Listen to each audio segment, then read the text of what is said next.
యేసు ప్రభుని నమ్ముకొని మారు మనసు పొంది బాప్తిస్మ పొందాలంటే దమ్ము కావాలి. దమ్ము, గుండె ధైర్యం కావాలి. అది రహస్యం. ఏం కావాలి? గుండె ధైర్యం కావాలి, తెగింపు కావాలి, కులాన్ని ఎదిరించే దమ్ము కావాలి, మతాన్ని ఎదిరించే దమ్ము కావాలి. నువ్వు యేసు ప్రభు దగ్గరికి వెళ్తే అదేదంటారే, బాప్తిస్మ పొందితే నిన్ను వెళ్ళేస్తాం, మా బంధువర్గం నుంచి వెళ్ళేస్తామంటే వెళ్ళేసుకో పోరా అనే దమ్ము కావాలి. శరీరేచ్ఛలను ఎదిరించే దమ్ము కావాలి, దురలవాట్లను ఎదిరించే దమ్ము కావాలి. ఆ దమ్మున్నోడే ముందుకు వస్తాడు రక్షణకి. ఆ దమ్మున్న వ్యక్తి ముందుకు వస్తుంది రక్షణకి.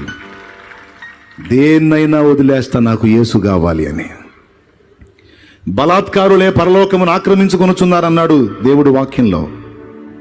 యేసు ప్రభు దగ్గరికి రావాలంటే ఏం కావాలి? తెగింపు, దమ్ము, ధైర్యం. బలవంతంగా ఎంటర్ అవ్వాలి. లేకపోతే నిన్ను వెనక్కి లాగటానికి దుష్టశక్తులు ఎన్నో రకాలుగా పనిచేస్తూ ఉంటాయి.